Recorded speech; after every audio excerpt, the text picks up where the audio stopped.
मुगलों के साथ बालाजी विश्वनाथ के संबंध। बालाजी की सबसे महत्वपूर्ण उपलब्धि मुगलों तथा मराठों के मध्य एक स्थायी समझौते की व्यवस्था थी, जिसमें दोनों पक्षों के अधिकारों तथा प्रभाव क्षेत्र की विधिवत व्यवस्था की गई थी। मराठा क्षेत्र पर मुगल सम्राट द्वारा शाहू के अधिकार को मान्यता दिए जाने के बावजूद दाऊद खां पन्नी तथा निजाम उल मुल्क आदि सरदार इस क्षेत्र में औरंगजेब के काल से ही तैनात मुगल अधिकारी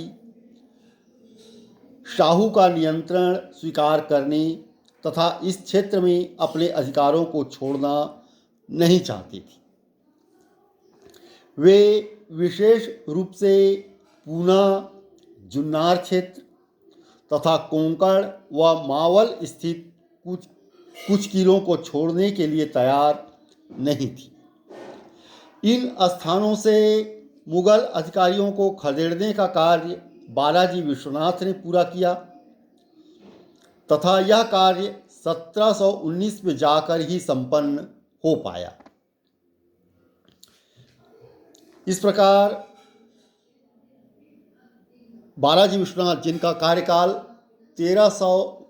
1713 से 1720 तक था,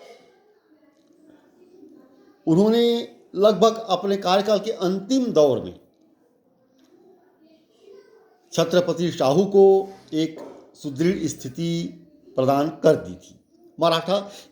यूँ कहें कि मराठा साम्राज्य को उन्होंने एक सुदृढ़ स्थिति प्रदान कर दी थी। मुगल अधिकारियों के नियंत्रण से उनके क्षेत्र को मुक्त किया था, अपने क्षेत्र को, और एक रक्षात्मक आवरण प्रदान कर दिया था। मराठों की मुगलों के प्रति नीति में 1716 के बाद से परिवर्तन आया था। मुगल सम्राट फर्रुखसियर तथा दक्कन का सूबेदार हुसैन अली खां दोनों ही मराठा शक्ति का अपने हित में लाभ उठाने की सोचने लगे।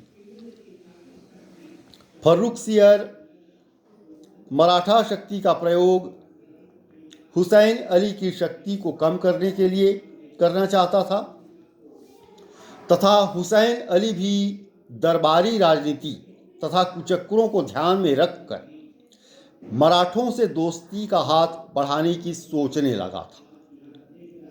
उसने शंकर जी मल्हार नामक एक योग्य कूटनीतिज्ञ को मुगल सम्राट के नाम पर संधि वार्ता करने के लिए भेजा। मराठों के लिए मुगल प्रशासन के साथ संपर्क स्थापित करने का यह अच्छा मौका था।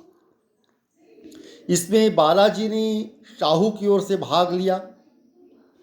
इस समझौते की मुख्य शर्तों के अनुसार शाहू को पहला स्वराज्य क्षेत्र, इसका मतलब स्वराज्य क्षेत्र का मतलब शिवाजी के अधिकार की भूमि तथा किलों से है। स्वराज्य क्षेत्र में राजस्व अधिकार की मान्यता दी गई। दूसरा, दक्कन के 6 मुगल सूबों तथा मैसूर, त्रिचनापल्ली व तंजौर में चौथ व सरदेश मुखी वसूल करने के अधिकार को मान्यता दी गई। तीसरा, गोंडवाना, बरार, खानदेश, हैदराबाद व कर्नाटक में हाल ही में मराठों द्वारा जिन क्षेत्रों पर कब्जा किया गया था, उन पर मराठों के अधिकार को मान्यता प्रदान की गई थी। शिवनेर व त्र्यंबक के किले भी मराठों को लौटा दिए गए। शाहू की माता व उसके परिवार को दक्कन वापस लौटने की अनुमति प्रदान की गई। शाहू ने स्वराज्य की मान्यता के बदले में मुगलों की सहायता के लिए 15,000 सैनिकों की सेना रखने तथा चौथ व सरदेश मुखी की वसूली के बदले मुगलों के क्षेत्रों को लूटपाट आदि से मुक्त रखने का वचन दिया। यह समझौता बालाजी की सूझबूझ का ही परिणाम था। इस समझौते के द्वारा शाहू को उन अधिकारों की वैधता प्राप्त हुई जिनके लिए वह 1709 से ही प्रयत्नशील था एवं जिनके लिए फर्रुखसियर के पूर्ववर्ती शासकों द्वारा उसको केवल आश्वासन मात्र दिया जाता रहा था। इस समझौते के द्वारा शाहू के प्रभाव तथा प्रतिष्ठा में भारी वृद्धि हुई। शाहू की आंतरिक समस्याएं कम हुई तथा मराठों को मुगल साम्राज्य की उलझी हुई राजनीति में भाग लेने का अवसर प्राप्त हुआ।